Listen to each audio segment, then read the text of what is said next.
ओम नमः शिवाय। दोस्तों, इस वीडियो में हम सुनने वाले हैं सोमवार की पौराणिक व्रत कथा। तो दोस्तों, कथा को ध्यानपूर्वक सुनना और कमेंट में ओम नमः शिवाय ज़रूर लिख देना।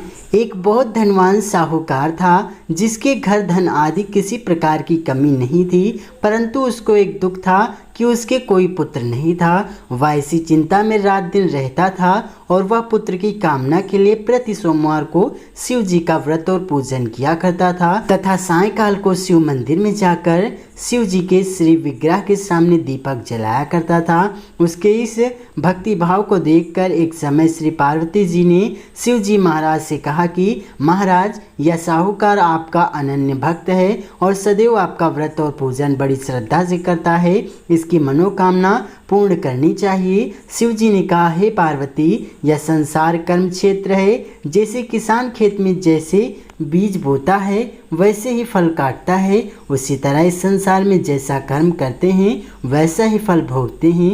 पार्वती जी ने अत्यंत आग्रह से कहा, महाराज, जब यह आपका अनन्य भक्त है और इसको अगर किसी प्रकार का दुख है तो उसको अवश्य दूर करना चाहिए, क्योंकि आप सदैव अपने भक्तों पर दयालु होते हैं और उनके दुखों को दूर करते हैं। यदि आप ऐसा नहीं करेंगे तो मनुष्य आपकी सेवा तथा व्रत क्यों करेंगे। पार्वती जी का ऐसा आग्रह देख शिव जी महाराज कहने लगे, हे पार्वती, इसका कोई पुत्र नहीं है। इसी चिंता में यह अति दुखी रहता है। इसके भाग में पुत्र न होने पर भी मैं इसको पुत्र की प्राप्ति का वर देता हूँ, परंतु यह पुत्र केवल 12 वर्ष तक जीवित रहेगा। इसके पश्चात वह मृत्यु को प्राप्त हो जाएगा। इससे अधिक मैं और कुछ इसके लिए नहीं कर सकता।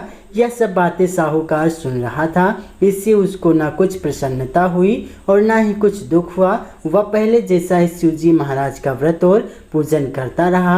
कुछ काल व्यतीत हो जाने पर साहूकार की स्त्री गर्भवती हुई और 10वें महीने उसके गर्भ से अति सुंदर पुत्र की प्राप्ति हुई। साहूकार के घर में बहुत खुशी मनाई गई, परंतु साहूकार ने उसकी केवल 12 वर्ष की आयु जान कोई अधिक प्रसन्नता प्रकट नहीं की और न ही किसी को भेद ही बताया। जब वह बालक 11 वर्ष का हो गया तो उस बालक की माता ने उसके पिता से विवाह आदि के लिए कहा, तो वह साहूकार कहने लगा कि मैं अभी उसका विवाह नहीं करूंगा, अपने पुत्र को काशी जी पढ़ने के लिए भेजूंगा।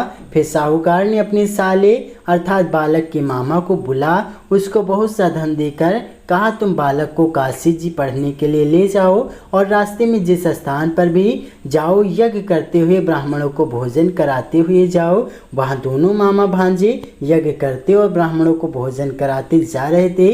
रास्ते में उनको एक शहर पड़ा। उस शहर में राजा की कन्या का विवाह था और दूसरे राजा का लड़का जो विवाह कराने के लिए बारात लेकर आया था वह एक आंख से काना था। उसके पिता को इस बात की बड़ी चिंता थी कि वो कहीं वर को देख कन्या के माता पिता विवाह किसी प्रकार की अड़चन पैदा न कर दें। इस कारण जब उसने अति सुंदर सेठ के लड़के को देखा तो मन में विचार किया कि क्यों न दरवाजे के समय इस लड़के से वर का काम चलाया जाए। ऐसा विचार कर वर के पिता ने उस लड़के और मामा से बात की तो वे राजी हो गए। फिर उस लड़के को वर के कपड़े पहना तथा घोड़ी पर चढ़ा दरवाजे पर ले गए और सब कार्य प्रसन्नता पूर्ण हो गया। फिर वर के माता पिता ने सोचा कि यदि विवाह कार्य भी इसी लड़के से करा लिया जाए तो क्या बुराई है। ऐसा विचार कर लड़के और उसके मामा से कहा, यदि आप फेरों का और कन्यादान के काम को भी करा देते तो आपकी बड़ी कृपा होगी और मैं इसके बदले में आपको बहुत कुछ धन दूंगा।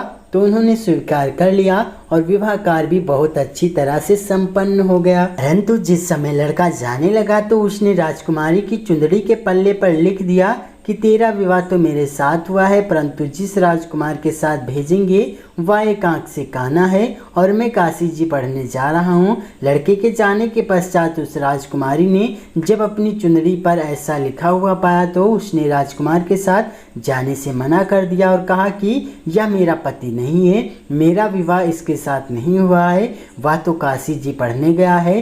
राजकुमारी के माता पिता ने अपनी कन्या को विदा नहीं किया और बारात वापस चली गई। उधर सेठ का लड़का और उसका मामा काशी जी में पहुंच गए। वहां जाकर उन्होंने यज्ञ करना और लड़के ने पढ़ना शुरू कर दिया। जब लड़के की आयु 12 साल की हो गई, उस दिन उन्होंने यज्ञ रखा था कि लड़के ने अपने मामा से कहा, मामा जी आज मेरी तबीयत कुछ ठीक नहीं है। मामा ने कहा, अंदर जाकर सो जाओ। लड़का अंदर जाकर सो गया और थोड़ी देर में उसके प्राण निकल गए। जब उसके मामा ने आकर देखा तो वह मुर्दा पड़ा है, तो उसको बड़ा दुख हुआ और उसने सोचा कि अगर मैं अभी रोना पीटना मचा दूंगा तो यज्ञ का कार्य अधूरा रह जाएगा। अतः उसने जल्दी से यज्ञ का कार्य समाप्त कर ब्राह्मणों के जाने के बाद रोना पीटना आरंभ कर दिया।